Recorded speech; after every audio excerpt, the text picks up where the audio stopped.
How's it going, everyone? Welcome back to Boylei Hobby Time. I had this little offcut from a previous cowboy build. Decided I wanted to make a small diorama, and this time include some Native Americans and a mech. I knew I wanted to scratch build this mech, so I broke out my bits box and a few other materials that I like to build with. I dug around for a little while looking for anything that would prompt some inspiration. I didn't use most of the things I pulled out as inspiration, but it was good practice.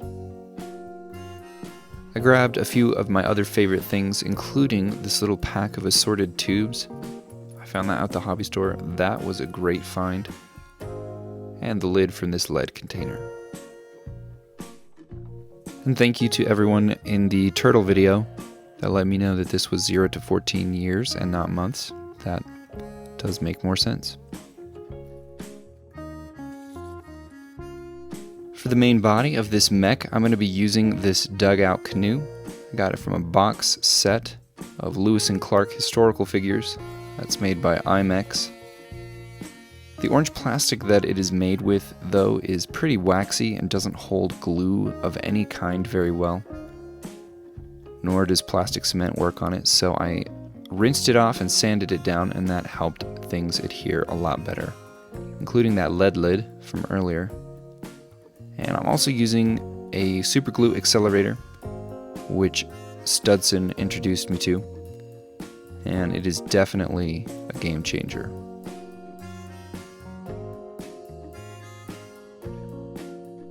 I didn't want this to look too much like a boat, so I cut off the end.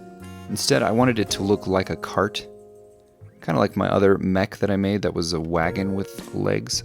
I wanted this to be more like a small cart with legs. I used a bunch of pieces from a 1 to 144 scale Y-wing. Those are all of the white pieces. And the khaki ones are all from that little motorcycle set. In order to keep the mech from looking too futuristic and to keep it grounded in my Wild Western theme, I made sure to add a decent amount of wood to the outside. Also painted up those panels from the Y-wing to look like wood later.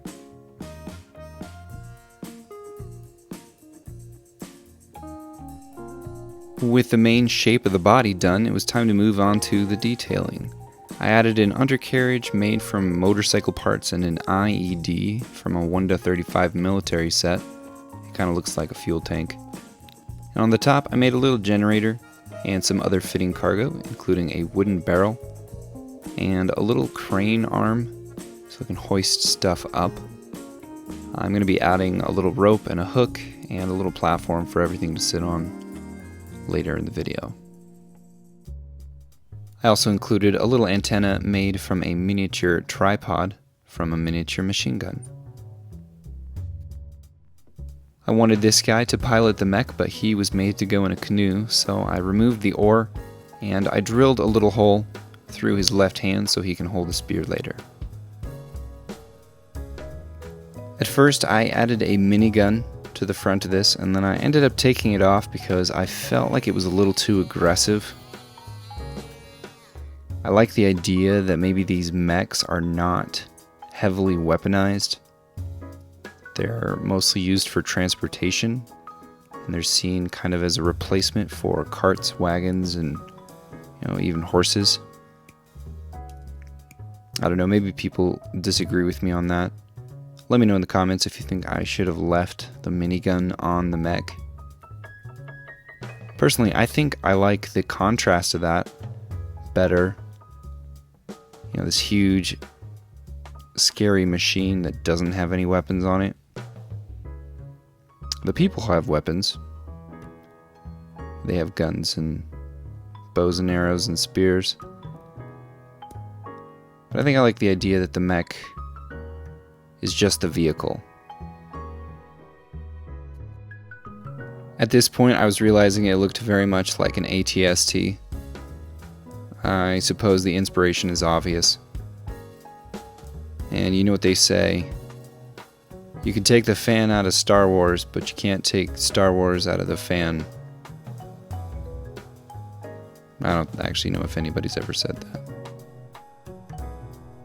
I also bent some little brass wires and I added those to the backs of the legs to beef them up a little bit. After I dismembered the minigun from the mech, I replaced it with some little wooden boards to create a platform on the front.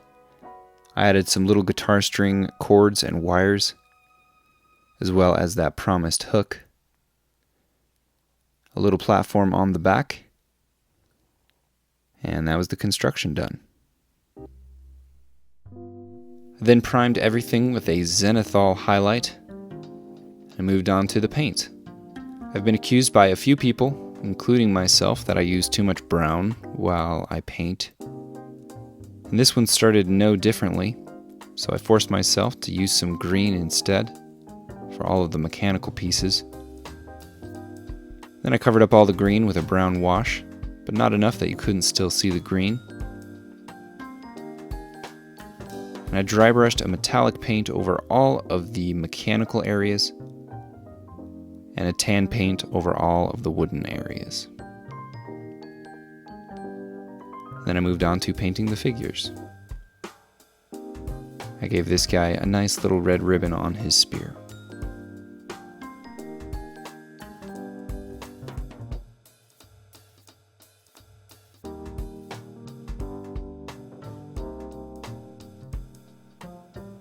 After those were painted up, it was time to move on to the base.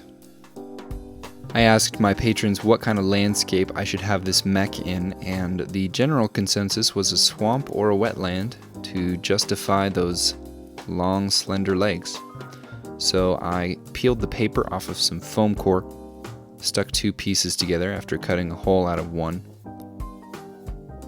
covered up the whole thing in a plaster, paint, and Mod Podge mix, and when that was dry, I painted it with a black spray paint. I dry brushed on some earth, and then I added some little woodland scenics stick-on bushes.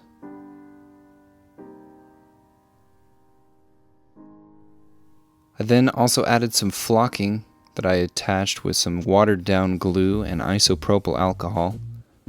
I brushed the excess flock out of the way, and I added some little logs that will be sticking up out of the water. Then I glued the mech and the hunter down. It was time to move on to the resin. I mixed up a few different pigments, including black, green, and brown, to recreate some nasty swamp water. I mixed that into the hardener, and then I poured the hardener into the resin, folded that for a while, and then gently added it to the recesses on the base.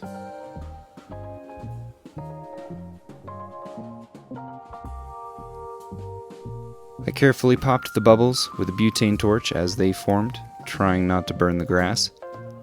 After 36 hours, it was fully cured, and I was able to add some ripples to the surface. I focused mostly around the ankles where the mech would be stepping into the water.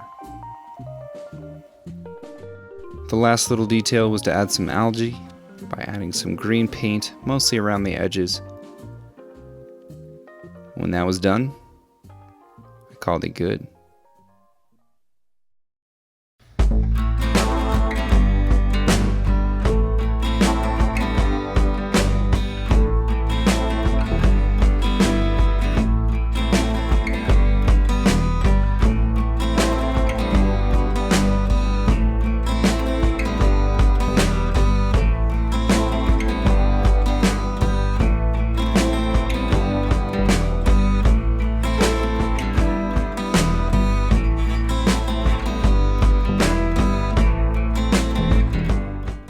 That is it for this video. Thank you all so much for watching.